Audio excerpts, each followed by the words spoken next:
there's a little addition I'd like to show, some kind of a theory that I've had for years, and I've told people about it, so there may be a little bit of truth to it. In the early days of rock and roll, in the early 50s, the drummers were more or less influenced by the swing era. Everything, they just played the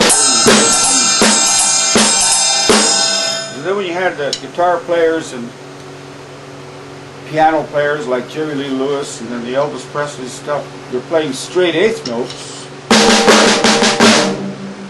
And if you read the manual, you're not supposed to have a swing drummer play along with guitar players that are playing straight eight or piano. But you know what? It worked.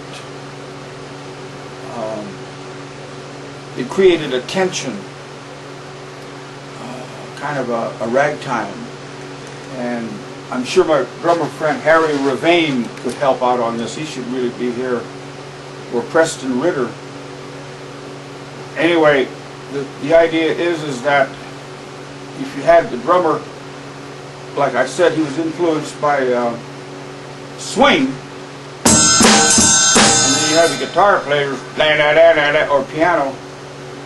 It created that tension like a ragtime, which brings to mind Earl Palmer, who I used to hear on Little Richard, Fats Domino. I thought, what is he doing? And then when the company's out in Hollywood, in LA, said, Earl, come out here and we'll keep you in work. And they not only kept him in work, but he played on motion picture tracks.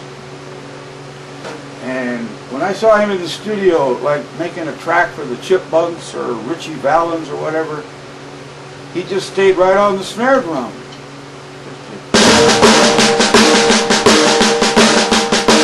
And he was a dancer, and he was dancing the right stick on the drum, kind of like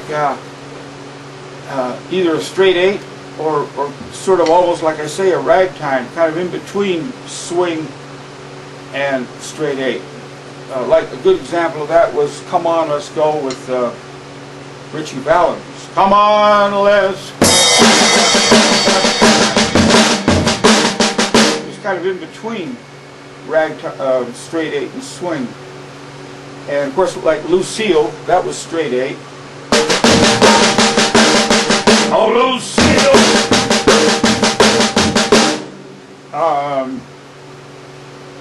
But most, like I say, in the 50s, the drummers didn't really know anything about playing straight eight patterns. A lot of some of the influence to rock and roll was the bass drum beats, kind of like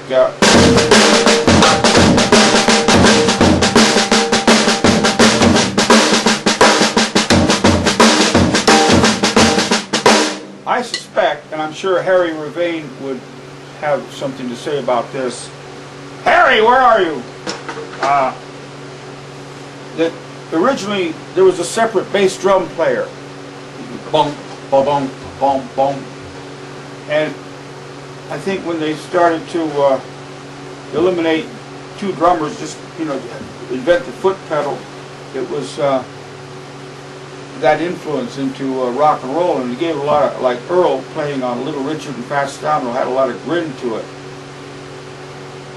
Anyway, I've been more or less accused of overdubbing drums on drums, which I did do deliberately on some records, Manhattan Spiritual or whatever, where I used a timbali, played the trombone part, not the melody, but the timing.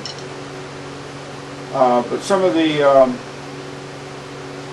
records I did, I played the snare drum.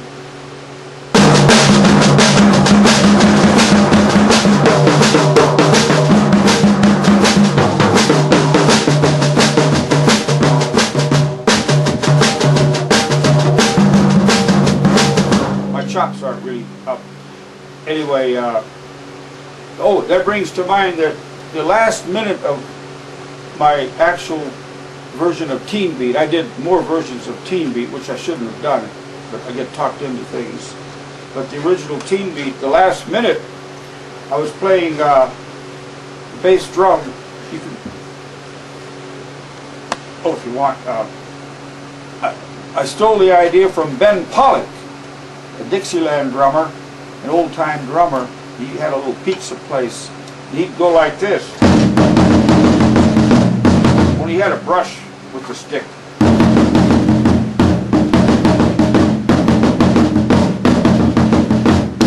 So that's what I did the last minute of Teen Beat. Bring it up. And so now, excuse the pun, I didn't know what to do with the other stick. Laugh. You can laugh off, yeah. I want a little off-camera laughter. Like that NBC morning show. They got a guy in the crew that laughs.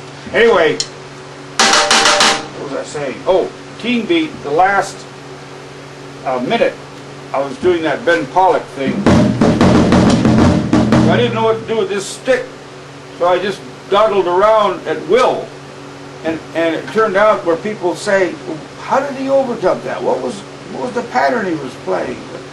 But it was just willy-nilly.